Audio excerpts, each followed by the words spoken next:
दोस्तों, लुधियाना में एक युवक के कटे हुए प्राइवेट पार्ट के साथ अस्पताल पहुंचने की सनसनीखेज घटना ने पुलिस को भी चौंका दिया।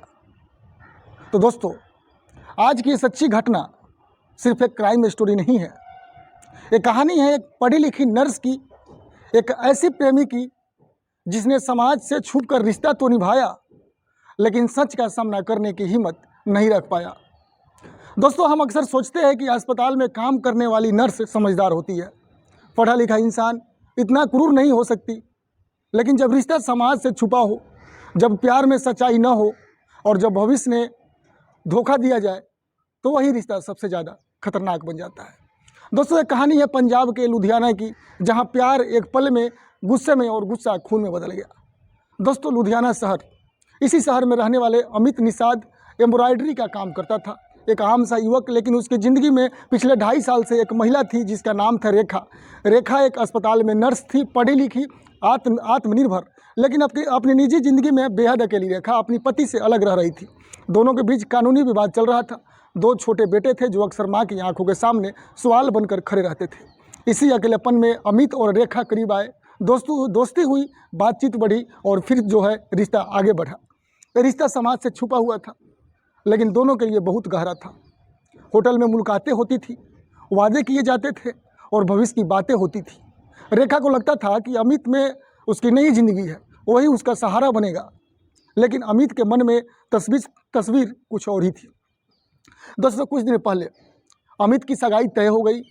परिवार की मर्जी से, समाज के डर से अमित ने सगाई तो कर ली, लेकिन ये बात उसने रेखा से छुपाई नहीं। एक दिन दोनों जालंधर बाईपास के एक होटल में साथ थे। वहीं अमित ने रेखा को बता दिया कि उसकी सगाई हो चुकी है।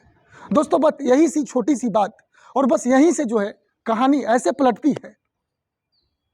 जिस महिला ने अमित को अपना सब कुछ मान लिया था, जिसने समाज से लड़कर रिश्ता निभाया था, उसी महिला के कानों में ये बात जहर बनकर उतर गई। गुस्सा, अपमान, धोखा सब एक साथ फूट पड़ा। रेखा का दिमाग जो है काम करना बंद कर गया।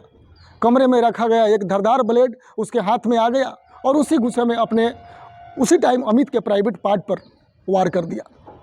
अमित चीखता रहा, खून बहता रहा, दर्द असहनीय था, लेकिन इसके बाद जो हुआ वो और भी भयावह था। खून से लथपथ अमित ने भी होश खो दिया। उसने रेखा को भी गुस्से में गला दबा दिया और कुछ ही मिनट में वही रेखा जो नर्स जो कुछ देर पहले जिंदा थी, अब वो एक लाश बन चुकी थी। अमित ने रेखा को अर्धनग्न हालात में होटल के कमरे में छोड़ दिया।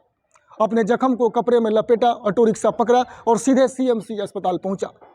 डॉक्टरों के सामने झूठी कहानी बनाई कि रास्ते में बदमाशों ने हमला कर दिया, जिसके चलते उसकी हालात इतना गंभीर थी, इसलिए उसे चंडीगढ़ पीजीआई रेफर कर दिया गया।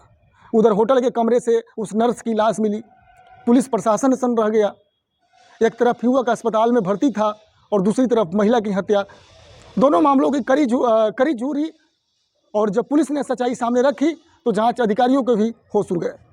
दोस्तों, अमित ने आखिरकार सच कबूल कर लिया, लेकिन उसकी हालात ऐसे थी कि तुरंत गिरफ्तारी नहीं हो सकी। उसकी मां को भी यही बताया गया कि बेटे पर बदमाशों ने हमला किया है। मां को तब तक पता नहीं था कि उसका बेटा एक हत्या कर चुका है। रेखा जो नर्स थी, उसके 2 बेटे अब मां के बिना रह गए। उन्हें पुलिस ने उसके भाई के सुपुर्द कर दिया और एक पढ़ी लिखी नर्स, एक माँ, एक औरत एक गलत फैसले की वजह से अपनी जान गंवा बैठी। और एक युवक जिसने समाज से डरकर सच नहीं बोला, आज खुद कानून के शिकंजे में है। दोस्तों, तो ये कहानी सिर्फ अमित और रेखा की नहीं है। ये कहानी उन तमाम रिश्तों की है जो समाज से छुपकर झूठ पर टिके होते हैं और जहां सच्चाई की जगह डर और धोखा होता है। ऐसे रिश्तों को अंजाम अक्सर खून और बर्बादी ही होता है। दोस्तों, सोचने वाली बात यह है, अगर समय रहते सच बोल दिया जाता, अगर रिश्ते में ईमानदारी होती, तो क्या आज 2 मासूम बच्चे अनाथ होते? क्या एक नर्स लाश बनती? और क्या एक युवक अपनी पूरी ज़िंदगी बर्बाद करता? तो दोस्तों, सोचने वाली बात है। ऐसे ही सच्ची घटनाएं हमें ये सिखाती है कि प्यार में भी सच्चाई सबसे ज़्यादा ज़रूरी है, क्योंकि झूठ पर टिका रिश्ता एक दिन ज़रूर किसी की जान ले लेती है। तो दोस्तों, आप लोगों को इस कहानी से क्या सीख मिली, आप लोग कमेंट में पिन जरूर करें, और वीडियो अच्छा लगे तो एक लाइक दीजिए और अपने दोस्तों आस पड़ोस भी भेजो, ताकि उनको भी पता चले कि हमारे देश में क्या से क्या हो रहा है। किसी को कानों तक खबर नहीं लग रहा है। तो दोस्तों, अभी तक आप देख रहे थे दोस्तों लुधियाना का एक सच्ची घटना। मिलते हैं दोस्तों एक और नई सच्ची घटना के साथ। जब तक के लिए दोस्तों नमस्ते, प्रणाम।